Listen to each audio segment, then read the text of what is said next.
साल 2015 में उत्तर प्रदेश सरकार ने प्यून के पद के लिए कुछ भर्तियां निकाली थी। ये काफ़ी छोटे स्तर की भर्तियां थी, लेकिन इनकी चर्चा देश भर में हुई थी। आप जानते हैं क्यों? क्योंकि इस पद के लिए कुछ पीएचडी होल्डर्स ने भी आवेदन किया था। आप इस पूरे घटनाक्रम से आप भारत में सरकारी नौकरियों के महत्व को समझ सकते हैं। लेकिन बीते कुछ समय से भारत में सरकारी नौकरियों की संख्या में तेजी से कमी देखने को मिल रही है। इसके अलावा सरकार के पास भी कुछ पद पहले से ही खाली पड़े हुए हैं। इसी स्थिति को मद्देनजर रखते हुए प्रधानमंत्री नरेंद्र मोदी ने हाल ही में इन खाली पड़े पदों को भरने का निर्णय लिया है। आज इस वीडियो में हम इसी विषय से संबंधित तमाम पहलुओं को समझने की कोशिश करेंगे। वीडियो शुरू करते हैं और सबसे पहले आज की वीडियो की रूपरेखा को समझ लेते हैं, यानी उन बिंदुओं की बात कर लेते हैं जिनके माध्यम से हम अपनी चर्चा को आगे बढ़ाएंगे। तो वीडियो में सबसे पहले हम खबर यानी न्यूज़ को देखेंगे। इसके बाद जानेंगे कि भारत में ये जो कहा जा रहा है कि रोजगार का संकट मौजूद है, भारत में बेरोजगारी की दर तेजी से बढ़ रही है, तो इसकी पूरी क्या स्थिति बनी हुई है इसको समझने की कोशिश करेंगे। साथ ही भारत में केंद्र सरकार के पास कितने मौजूदा पद हैं, इन पदों की संख्या को जानेंगे और इनमें से कितने पद खाली पड़े हुए हैं, इन आंकड़ों को भी समझने की कोशिश करेंगे। साथ ही ये जो पद खाली पड़े हुए हैं, ये पद खाली क्यों हैं और भर्ती प्रक्रिया में इन पदों को क्यों नहीं भरा जा रहा है। इसके अलावा इन खाली पड़े पदों का क्या प्रभाव हमारे सामने देखने को मिल सकता है, इस प्रभाव को भी समझने की कोशिश करेंगे। अंत में आगे की राह पर बात करेंगे और एक प्रश्न पर भी चर्चा करेंगे जिसे आप मेंस के स्तर पर सॉल्व करने की कोशिश कर सकते हैं। ये पूरा विषय सामान्य अध्ययन प्रश्न पत्र 2 और सामान्य अध्ययन प्रश्न पत्र 3 से संबंधित है और आप इसे शासन व्यवस्था, रोजगार, वृद्धि एवं विकास और मानव संसाधन जैसे खंडों से जोड़कर देख सकते हैं। वीडियो शुरू करते हैं और सबसे पहले आज की हमारी खबर देख लेते हैं। आज की हमारी न्यूज़ इंडियन एक्सप्रेस के एक्सप्लेन्ड सेक्शन से है। खबर है द गवर्नमेंट जॉब्स सिचुएशन, यानी भारत में सरकारी नौकरियों की क्या स्थिति है, इसको लेकर इस पूरी न्यूज़ में, इस आर्टिकल में बात की गई है। ये पूरा विषय चर्चा में इसलिए है क्योंकि हाल ही में प्रधानमंत्री नरेंद्र मोदी ने मिशन मोड माध्यम से आगे आने वाले 18 महीनों में युवाओं को लगभग 10 लाख सरकारी नौकरियां प्रदान करने की घोषणा की है। इसीलिए ये पूरा विषय चर्चा में है। चलिए वीडियो शुरू करते हैं और सबसे पहले भारत में जो रोजगार का संकट मौजूद है, इस रोजगार के संकट पे बात कर लेते हैं। बेरोजगारी की दर जो तेजी से बढ़ रही है, इस पर बात कर लेते हैं। तो साल 2020 के अप्रैल महीने में जब कोविड-19 महामारी अपनी चरम पर थी, अपने पीक पर थी, तो CMIE यानी centre for monitoring Indian economy ने कुछ आंकड़े जारी किए थे। बेरोजगारी से संबंधित ये आंकड़े थे और इस पर बताया गया था कि अप्रैल 2020 में भारत की बेरोजगारी दर लगभग 23.5% पर पहुंच गई थी, जो कि उस समय का सबसे उच्चतम स्तर था, यानी बेरोजगारी अपने सबसे उच्चतम स्तर पर पहुंच गई थी। हालांकि कुछ जानकार ये बता रहे थे कि ये जो बेरोजगारी की दर बढ़ रही है वो मुख्य तौर पर कोविड-19 महामारी से प्रेरित थी और उसके बाद बेरोजगारी की दर में कुछ कमी देखने को मिली है। हालिया आंकड़ों की बात करें तो फरवरी 2022 में बेरोजगारी की दर 8.1% है, मार्च 2022 में बेरोजगारी की दर 7.6% है, यानी फरवरी की तुलना में मार्च में कुछ कमी देखने को मिली है। हालांकि अप्रैल 2022 में बेरोजगारी की दर कुछ बढ़ी है और ये लगभग 7.8% पर पहुंच गई है, यानी हम कह सकते हैं कि बीते कुछ समय से भारत की बेरोजगारी दर में कुछ उतार चढ़ाव देखने को मिल रहा है। अगर आप श्रम मंत्रालय की वेबसाइट पर जाएंगे तो आप पाएंगे कि उस वेबसाइट पर लगभग 13 मिलियन लोगों ने रजिस्टर किया हुआ है, यानी लगभग 13 मिलियन लोग सक्रिय रूप से रोजगार की तलाश कर रहे हैं, काम ढूंढ रहे हैं। लेकिन उसी वेबसाइट पर केवल 2,20,000 रोजगार ही मौजूद हैं, यानी इतने ही लोगों को काम मिल सकता है। इस तरह से हम कह सकते हैं कि भारत में रोजगार ढूंढने वाले लोगों और रोजगार की संख्या में काफ़ी अंतर मौजूद है। लेकिन ये तो केवल आंकड़े हैं और आंकड़ों के संबंध में ये कहा जाता है कि झूठ केवल 3 तरह के होते हैं: झूठ, सफ़ेद झूठ और आंकड़े, यानी आप आंकड़ों के जरिए किसी भी तरह का झूठ बोल सकते हैं। और यही स्थिति भारत में बेरोजगारी के आंकड़ों के साथ भी है। कैसे है इसको भी समझ लेते हैं। तो भारत में जो बेरोजगारी की दर है वो मुख्य तौर पर औपचारिक अर्थव्यवस्था में नौकरी तलाश रहे शिक्षित युवाओं को संदर्भित करती है, यानी इसमें अनौपचारिक क्षेत्र को शामिल नहीं किया जाता है। पर विडंबना की बात यह है कि भारत में 90% से अधिक लोग अनौपचारिक क्षेत्र में ही संलग्न हैं। इस तरह से भारत में जो बेरोजगारी के आंकड़े आते हैं उसमें 90% से ज़्यादा लोगों को तो शामिल ही नहीं किया जाता। तो इस तरह से ये आंकड़े भारत की सही स्थिति को नहीं दर्शाते हैं। तो ये तो हुई भारत में रोजगार संकट की बात। अब भारत में हर साल लगभग 1.2 करोड़ लोग काम करने की वैध आयु को प्राप्त कर लेते हैं, यानी वो लोग काम करने के लिए योग्य हो जाते हैं, लेकिन उन्हें काम नहीं मिलता है। अब जब उन्हें काम नहीं मिलता है तो इसके कारण भारत में कई तरह की सामाजिक आर्थिक परिस्थितियां, चुनौतियां उत्पन्न होती हैं। जैसे अपराध की दर बढ़ जाती है। जब लोगों के पास रोजगार नहीं होता तो लोग अपराध की ओर जाते हैं, लोग अपराध करते हैं। इसके अलावा देश में वस्तुओं और सेवाओं की मांग भी कम हो जाती है। जब इनकी मांग कम होती है तो इसकी वजह से अर्थव्यवस्था की गति भी धीमी पड़ जाती है, स्लो हो जाती है और अर्थव्यवस्था का जो विकास है वो बाधित होता है। इसके अलावा जब लोगों के पास रोजगार नहीं होता तो वो भोजन, शिक्षा और दवा जैसी जो बुनियादी चीज़ें हैं इन पर भी खर्च नहीं कर पाते, जिसकी वजह से देश में मृत्यु दर बढ़ जाती है और जो लिटरेसी रेट है वो कम हो जाती है। तो इस वजह से बेरोजगारी का देश की अर्थव्यवस्था पर और देश के सामाजिक ताने बाने पर काफ़ी ज़्यादा प्रभाव देखने को मिलता है। तो ये तो हुई भारत में जो बेरोजगारी की दर बढ़ रही है, जो भारत पर रोजगार संकट मौजूद है, जो मंडरा रहा है वो संकट, उसकी बात हुई। अब भारत में कितने पद हैं केंद्र सरकार के पास, इन पदों की बात कर लेते हैं।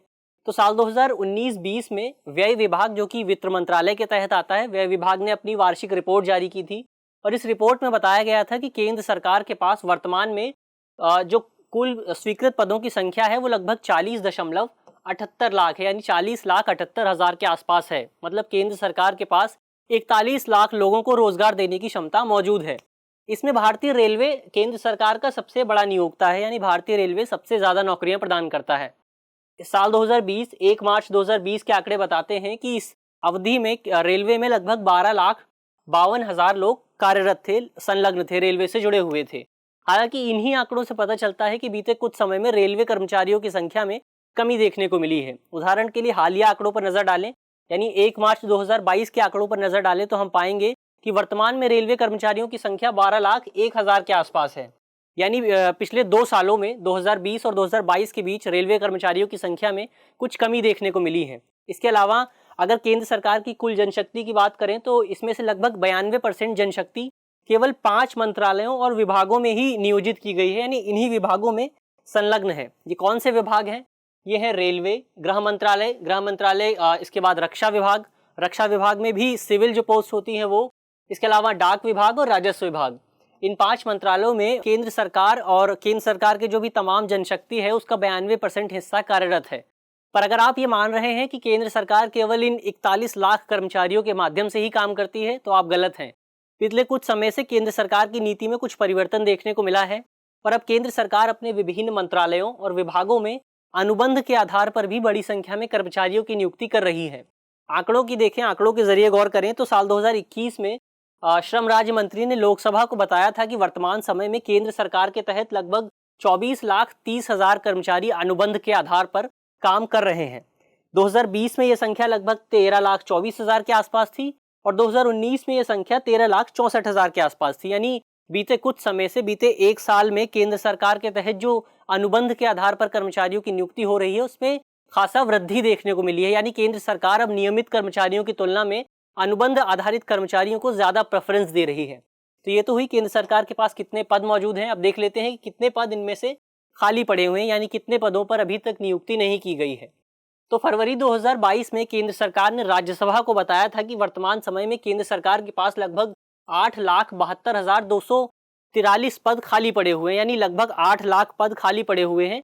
इसका मतलब है कि केंद्र सरकार के पास जो भी पद हैं, जो भी कुल पद हैं, उसमें से लगभग 21% पद खाली पड़े हुए हैं। इसमें से ग्रुप ए में लगभग 21,255 भर्तियां हैं, ग्रुप बी में लगभग 94,842 भर्तियां हैं और ग्रुप सी में 7,56,146 भर्तियां हैं। यानी भारत में व्यापक स्तर पर भर्तियां, खाली पद अभी भी मौजूद हैं। और अगर आईएएस पदों की बात करें, अगर सिविल सेवाओं की बात करें तो डीओपीटी की वार्षिक रिपोर्ट बताती है कि वर्तमान समय में कुल 1,515 आईएएस के पद खाली पड़े हुए हैं। यानी इतने पदों पर अभी तक आईएएस की नियुक्ति नहीं की गई है। डीओपीटी का मतलब है department of personnel and training. अगर इसी रिपोर्ट की माने तो वर्तमान समय में आईएएस अधिकारियों की जो स्वीकृत संख्या है वो लगभग 6,746 है और जो वास्तविक संख्या है वो लगभग 5,231 है। यानी वर्तमान समय में लगभग 1,515 आईएएस के पद खाली पड़े हुए हैं। विश्वविद्यालयों और यूनिवर्सिटीज़ की बात करें तो बीते दिनों शिक्षा मंत्री धर्मेंद्र प्रधान ने राज्यसभा को बताया था कि वर्तमान समय में केंद्रीय विश्वविद्यालयों में लगभग 6,558 पद शिक्षण स्तर पर टीचर्स के इतने पद खाली हैं, जबकि 15,227 पद गैर शिक्षण यानी नॉन टीचिंग स्टाफ में खाली हैं। यानी ऐसे में हम कह सकते हैं कि वर्तमान समय में केंद्र सरकार के समक्ष व्यापक स्तर पर भर्तियां मौजूद हैं। लेकिन ये जो भर्तियां हैं जिनकी हमने अभी बात की, ये केवल सिविल भर्तियां हैं। अब एक बार मिलिट्री भर्तियों की भी बात कर लेते हैं। जब से कोविड-19 महामारी शुरू हुई है तब से जो सेना की भर्ती है उस पर रोक लगा दी गई है। 2020-21 और 2021-22 में सेना में कोई भी भर्ती नहीं हुई। इसके अलावा सेना में जो भर्तियां मौजूद हैं, जो खाली पद मौजूद हैं, उनकी बात करें तो रक्षा मंत्रालय ने लोकसभा को दिसंबर 2021 में बताया था कि वर्तमान समय में सेना में लगभग 7,476 पद अधिकारियों के खाली हैं, जबकि जेसीओज यानी जूनियर कमीशन्ड ऑफिसर और अदर रैंक्स की लगभग 97,177 पद खाली हैं, यानी अभी तक इन पदों पर नियुक्ति नहीं की गई है। और यही कुछ स्थिति वायुसेना और नौसेना के साथ भी है, यहाँ भी बहुत सारे पद खाली पड़े हुए हैं। अब एक और तो सेना में नियमित तौर पर भर्तियां नहीं की जा रही हैं, पिछले 2 वर्षों से सेना में कोई भर्ती नहीं हुई है। वहीं दूसरी ओर केंद्र सरकार ने हाल ही में अग्निपथ नाम की एक योजना शुरू की है। इस योजना का प्राथमिक उद्देश्य 4 वर्षों के लिए युवाओं को सेना से जुड़ने का मौका प्रदान करना है। तो इस तरह से जहां एक और तो नियमित भर्ती नहीं हो रही है, वहीं दूसरी ओर सरकार सेना में भी कॉन्ट्रैक्ट के आधार पर भर्ती करने का प्रयास कर रही है। तो ये तो हुआ कि केंद्र सरकार के समक्ष कितने पद खाली पड़े हुए हैं। अब बात कर लेते हैं कि केंद्र सरकार इन पदों पर भर्ती क्यों नहीं कर रही है, या फिर इन पदों की संख्या में पिछले कुछ समय में कमी क्यों देखने को मिल रही है। तो पिछले कुछ वर्षों से केंद्र सरकार की नीति में कुछ परिवर्तन देखने को मिल रहा है। केंद्र सरकार अब निजीकरण यानी प्राइवेटाइजेशन पर ज़्यादा जोर दे रही है। इसके अलावा सरकारी विभागों के डिजिटलीकरण पर भी जोर दिया जा रहा है, और इन्हीं नीतियों के कारण केंद्र सरकार की जो भर्तियां हैं उसमें कमी देखने को मिल रही है। उदाहरण के लिए जीएसटी के लागू होने के बाद से ही कर संग्रह प्रक्रिया पूरी तरह से स्वचालित हो गई है, ऑटोमेटिक हो गई है, जिसके कारण अब केंद्र सरकार को कर संग्रह अधिकारियों की जरूरत ही नहीं रही, इसलिए उन पर नियुक्ति भी नहीं की जा रही। इसके अलावा प्रशासनिक प्रक्रिया की नाकामी भी इस संबंध में एक बड़ी चुनौती है। कई जगहों पर यह देखा जाता है कि एग्जाम ही लंबे समय तक नहीं होते हैं। एग्जाम होते भी हैं तो एग्जाम के समय पर पर्चा लीक हो जाता है, पेपर लीक हो जाता है। अगर एग्जाम भी ढंग से हो जाता है तो रिजल्ट लंबे समय तक नहीं आता। रिजल्ट भी आ जाता है तो वो रिजल्ट कोर्ट के पास चला जाता है, और उन पर जो नियुक्ति होती है वो भी लंबे समय तक नहीं होती। तो इस तरह से प्रशासनिक नाकामी भी इस संबंध में एक बड़ी चुनौती बनी हुई है। इसके अलावा केंद्र सरकार की नीति में परिवर्तन के कारण अब सरकार नियमित पदों की तुलना में तदर्थ यानी एडहॉक के आधार पर भर्ती पर ज्यादा जोर दे रही है, क्योंकि इस आधार पर भर्ती होने पर केंद्र सरकार को एक तो वेतन कम देना पड़ता है, और दूसरी इसके अलावा जो सरकारी कर्मचारी होते हैं, जो नियमित कर्मचारी होते हैं, उनकी तुलना में तदर्थ कर्मचारियों को जो सुविधाएं मिलती हैं वो भी कम मिलती हैं। तो इस तरह से केंद्र सरकार के संसाधनों में भी बचत होती है, यानी उसको कम पैसे खर्च करने पड़ते हैं, और यही वजह है कि सरकार अपनी भर्तियों में बढ़ोतरी नहीं कर रही है। अब इन बढ़ोतरी न करने का क्या प्रभाव देखने को हमें मिल सकता है, यानी इसका क्या इम्पैक्ट हो सकता है। तो अब ये लाजिम सी बात है, बहुत ही जाहिर सी बात है कि जिस भी पद का सृजन किया गया है, जिस भी पद का निर्माण किया गया है केंद्र सरकार द्वारा, वो पद किसी विशेष काम के लिए बनाया गया है, और अगर उस पद पर नियुक्ति नहीं होगी तो जाहिर तौर पर उस पद का जो काम है वो प्रभावित होगा। तो इस तरह से समग्र तौर पर भारत की प्रशासनिक प्रक्रिया बाधित होती है, भारत की प्रशासनिक दक्षता बाधित होती है। अब उदाहरण के लिए अगर पुलिस विभाग में लोगों की नियुक्ति नहीं की जाती है, पुलिस अधिकारियों की नियुक्ति नहीं की जाती है, तो इससे जाहिर तौर पर भारत में कानून व्यवस्था प्रभावित होगी। इसके अलावा भारत में जो आईएएस अधिकारियों की कमी है, और इस कमी के कारण जो राजस्व संग्रह है वो भी प्रभावित होता है, क्योंकि आईएएस अधिकारियों का प्राथमिक कार्य राजस्व संग्रह को सुनिश्चित करना होता है। इसके अलावा इसके कारण जब सरकारी अधिकारियों की नियुक्ति नहीं की जाती है तो बड़े स्तर पर भी वो लोग नहीं पहुंच पाते हैं, जिसके कारण देश में नीति निर्माण और नीतियों के क्रियान्वयन में चुनौती उत्पन्न होती है, और ये सभी चीजें मिलकर भारत की समग्र विकास प्रक्रिया को बाधित करते हैं, भारत के डेवलपमेंट को, भारत के विकास को बाधित करते हैं। ये पूरी प्रक्रिया भारत की विकास प्रक्रिया को बाधित करती है। अब अंत में आगे की राह पर बात कर लेते हैं। निष्कर्ष के तौर पर हम क्या कह सकते हैं? हम कह सकते हैं कि सरकार को जल्द से जल्द भर्ती प्रक्रिया को और ज़्यादा मजबूत करना चाहिए, और इस प्रक्रिया में तेज़ी लाने का प्रयास करना चाहिए। यानी इस प्रक्रिया में जो भी संरचनात्मक चुनौतियाँ हैं, जो भी स्ट्रक्चरल बाधाएं मौजूद हैं, उन बाधाओं को, उन चुनौतियों को संबोधित किए जाने की ज़रूरत है। जैसे सरकार को यह सुनिश्चित करना चाहिए कि पेपर लीक ना हो, रिजल्ट जल्दी आए और भर्ती प्रक्रिया तेज़ी से हो। इसके अलावा अल्पकाल में पीएसयूज में भी रोजगार का सृजन किया जा सकता है, जिससे लोगों को और ज़्यादा रोजगार मिलेगा, और प्रधानमंत्री ने जो घोषणा की है उस घोषणा को भी पूरा किया जा सकेगा। इसके अलावा ये तो अल्पकाल के उपाय हुए, यानी ये शॉर्ट टर्म के उपाय हैं। दीर्घकाल में हम क्या कर सकते हैं? तो दीर्घकाल के लिए सरकार भारतीय युवाओं को सशक्त बनाने पर जोर दे, भारतीय युवाओं को और ज़्यादा सशक्त बनाने पर जोर दिया जाए। इसके अलावा युवाओं के बीच आत्मनिर्भरता और उद्यमिता यानी एंटरप्रेन्योरशिप की भावना को और ज़्यादा बढ़ाने की ज़रूरत है, यानी वो सरकारी नौकरियों के बजाय अपना खुद का रोजगार शुरू करने पर ध्यान दे। इसके अलावा ये भी सुनिश्चित किए जाने की ज़रूरत है कि प्रधानमंत्री ने जो घोषणा की है, प्रधानमंत्री नरेंद्र मोदी ने जो वादा किया है 10 लाख नौकरियों का, वो केवल एक चुनावी घोषणा बनकर न रह जाए, बल्कि इसे धरातल पर, ज़मीनी स्तर पर भी लागू किया जाए। तो ये तो हुई निष्कर्ष की बात। अब अंत में एक प्रश्न पर चर्चा कर लेते हैं। प्रश्न मेंस का है, और आप 250 शब्दों में इसे लिखने की कोशिश कर सकते हैं। प्रश्न है कि भारत में सरकारी भर्ती प्रक्रिया कुछ संरचनात्मक चुनौतियों से ग्रसित है। इन चुनौतियों का उल्लेख करते हुए इस प्रक्रिया को सुदृढ़ करने की संबंधी उपायों पर चर्चा कीजिए। यानी आपको बताना है सबसे पहले कि भारत में सरकारी भर्ती प्रक्रिया के समक्ष क्या क्या संरचनात्मक स्ट्रक्चरल चुनौतियां मौजूद हैं और इन चुनौतियों से निपटने के लिए सरकारी प्रक्रिया को और ज़्यादा मजबूत करने के लिए क्या क्या उपाय अपनाए जा सकते हैं। मुझे आशा है कि इस वीडियो के माध्यम से जिन भी बिंदुओं पर चर्चा की गई है वो आपको समझ में आएंगे और अगर आपके प्रश्न पत्र में इससे संबंधित कोई भी सवाल आता है तो आप उसे आसानी से हल कर सकेंगे। धन्यवाद।